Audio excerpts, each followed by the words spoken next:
السلام عليكم ورحمة الله. النهاردة ريفيو عن تلاجة تورنيدو من مجموعة العربي، من مجموعة توشيبا العربي زي احنا ما بنسميها.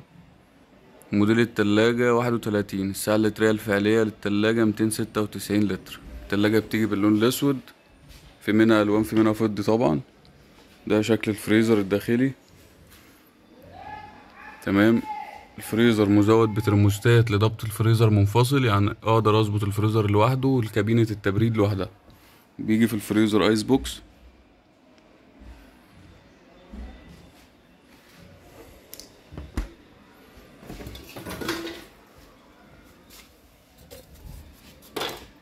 ده شكل كابينة التبريد. درج الخضار والفاكهة ده لوحده 20 لتر، يعني السعة الفعلية ليه 20 لتر لوحده كده. ده شكل تنظيم الكابينة من الداخل، وطبعا بترموستات برضو منفصل. اظبط براحتي الكابينة من تحت على حسب طبعا انا مالي او لا، يعني على حسب الكمية طبعا. وده درج المنتجات اللي هي الطازة زي اللحمة، السمك، الفراخ وهكذا. في ايه مميز في التلاجات تورنيدو؟ تلاجات تورنيدو بكل الفئات مصنعة من الداخل من مادة اسمها اي بي اس. انا معرفش المادة الصراحة، بس اعرف ان هي مضادة للبكتيريا، وفيها كمان فلتر مانع للروائح.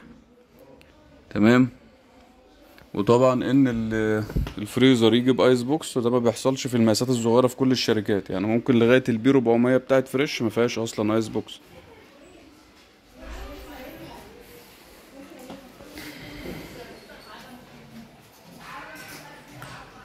ده الشكل العام للتلاجة. طب سعرها ايه النهاردة؟ النهاردة يوم 22/6/2023، 16,350 ده السعر ليها النهاردة.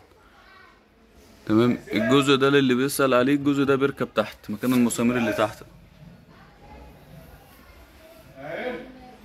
تلاجة في الفئة السعرية دي النهاردة، يعني هي قريبة نوعا ما لسعر الالكتروستار، مع التحفظ ان دي تورنيدو. فهي النهاردة بتقدم قيمة مقابل سعر كويس يعني. سعرها في السوق كام؟ انت هتلاقي سعرها متفاوت ما بين حد وحد، ممكن السعر يفرق بالألف جنيه عادي.